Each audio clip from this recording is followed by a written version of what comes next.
Let's look at valency. Valency. So when you are talking about valency, what do you mean by valency? So valency is the combining power of an element. Valency is the combining power of an element. The combining power means when you are in the chemical reaction, in any kind of reaction, when an element wants to react, generally element can react in two forms. It can react either to accept electron or what? To donate electron. What will now determine how many number of electrons in particular, for example now sodium is reacting with chlorine. So for you to form NaCl here, it means sodium here needs to donate one electron. So what determines the number of electrons that a particular element will donate is the what? Is the power, which is referred to as valency. So each element has its valency, that is the number, certain amount of electron they can donate or certain amount of electron they can accept. As we know, most metal they are electron donor. Why what? Non-metal they are electron acceptor. Like here, chlorine will accept electrons. So when they accept electron, they are negatively charged. And sodium, if you donate electron, is what? Positively charged. So when you determine the number of protons on the charge, the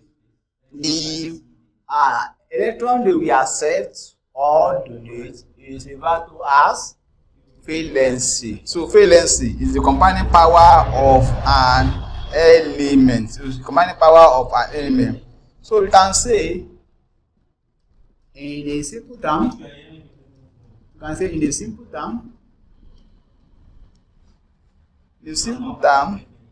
it is the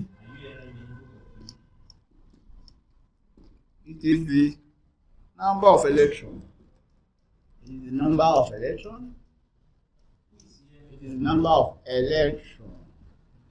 Number of electron and element. An element is a willing.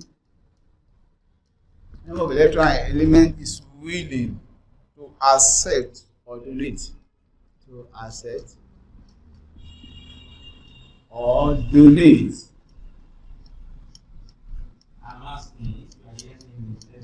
During a chemical reaction.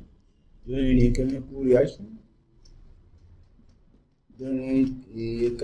reaction. That's what I just explained now. That is the certain amount of what?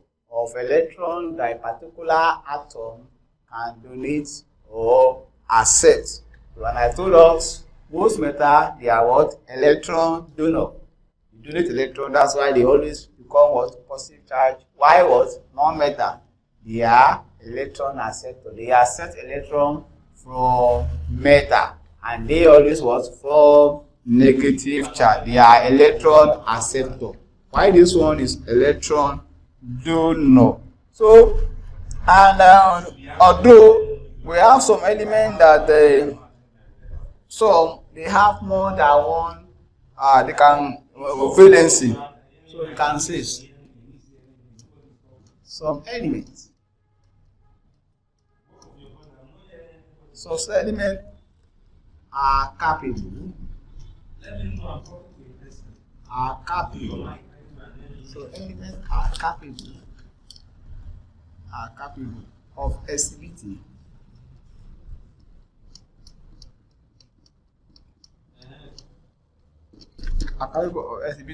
more than one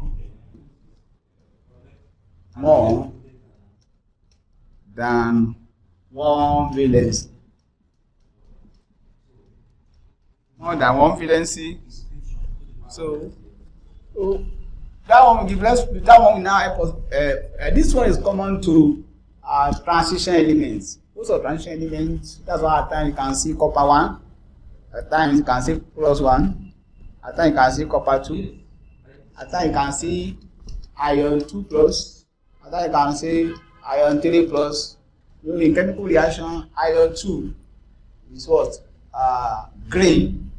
At times when it's turned to reaction, it turns to what? Iron 3 giving what? Reddish brown. So that means that some elements can exhibit more than one valency. So they have that ability. Exactly, it's common to mostly transition elements. These are the elements between group 2 and group 3. So let us quickly look at table. Let's look at the table in tabular form, the elements and their valency. Let's look at the elements and their valency in the tabular form. So let's look at it in tabular form, the elements and their valency. Elements, valency. For example, now we have hydrogen. Here I'm using Na, Cl, O, magnesium, calcium, aluminum, zinc,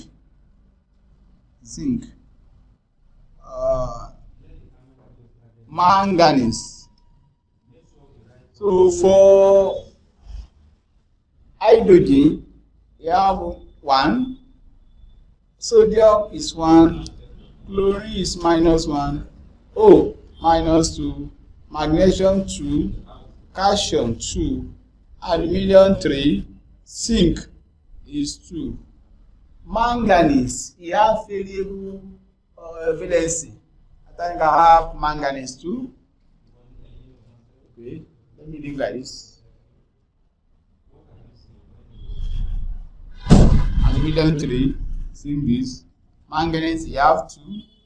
We have manganese, we have 4. We have 5 and 7. So even we can also, like I told you, to copper 2. You have copper. You can have copper 1. You can have copper 2. You can have iron 2, then iron 3. You can have lead. You have lead 2. You have lead 5. You have lead 4. So lead 2 Pp is also vary. So what this one is saying that this is the number of electrons they can donate or accept. Like oxygen now, it means you can only accept 2 electrons. Chlorine, you can accept 1 electron. Magnesium, you can give out 2 electrons. Calcium can give out 2 electrons. Aluminum, you can what? Donate 3 electrons. This is their valency. So this is their valency.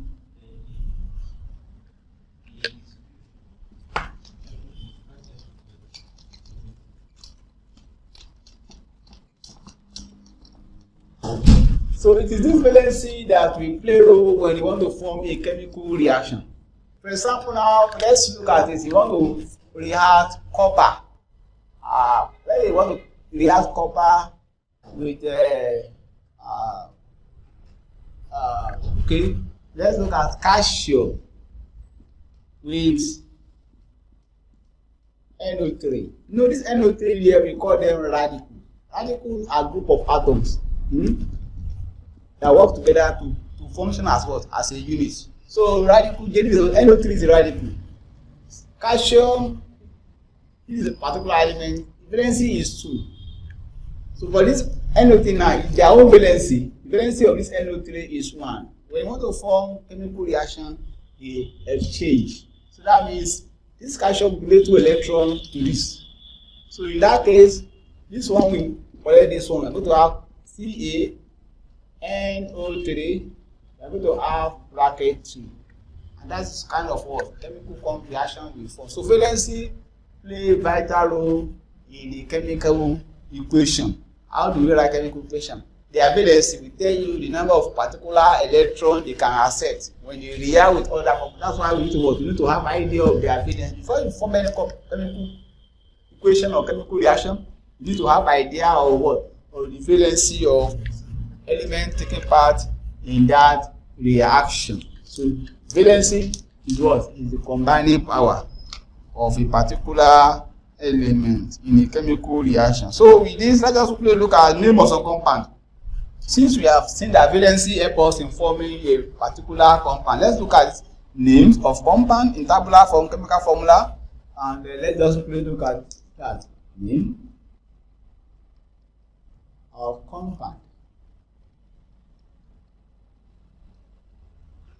So name of compound and their chemical formula. Here we have chemical formula.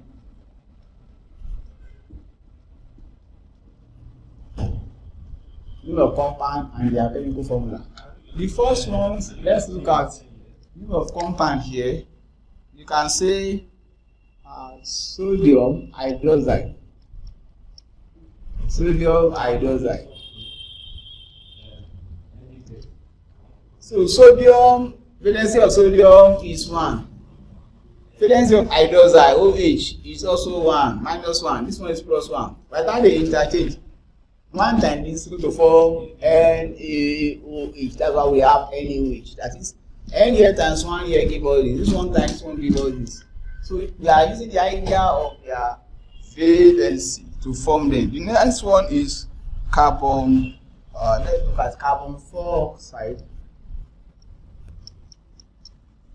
Carbon 4 oxide. Carbon 4 oxide, you are combining carbon with oxygen. So, and you know that carbon, generally, valency of carbon can be +4 or -4. Here is 2. So, oxygen, valency of oxygen is 2. By the time you can get their, let's get there, you can say 2 here what? 2 here 1, 2 here what? 2. So if you write again, is there 2 times this one? We are going to have 1 times C, you are going to have C, that we have CO2. Because these two we collect this oxygen, we collect these two. And now I've told us they will interchange their valency. These two will go with 0, 1 here, that we have CO2 as a. So you make use of what? Of their valency to form their compound. Okay, next one. Let's look at next one. Next one is magnesium hydroxide. Magnesium hydroxide. How do we form their compound? Look at magnesium. So you have your Mg. Valency of magnesium is 2. While hydroxide is always 1. So by the time they want to form compound, they will exchange their valency. So these two will go with this one will go with this. So 1 times this one we have Mg, and this 2 times this one we have OH bracket 2. I'm putting 2 because this 2 is meant for 2 of the data. I'm putting bracket here. If I'm writing MgOH2 like this, it means this 2 is only meant for hydrogen. So since it's meant for 2 of them, I need to put bracket. It's magnesium hydroxide. Magnesium hydroxide. Okay, let's look at calcium. Next one, 4. Calcium triosocarbonate. Calcium triosocarbonate 4. So calcium triosocarbonate 4. Calcium is Ca. Triosocarbonate 4 is CO3. CO3 is also radical. So for radical, valency of calcium is 2. Valency of CO3 is also 2. So they can call, I say 2 here 1, 2 here 1. So you use a common number to call. So it's like 1, 1. So I'm not multiplied by C, I still go to get Ca. Once by CO3, I still go to get CO3. That's why you have CaCO3 for calcium triosocarbonate. So let's look at another one, aluminium. Aluminium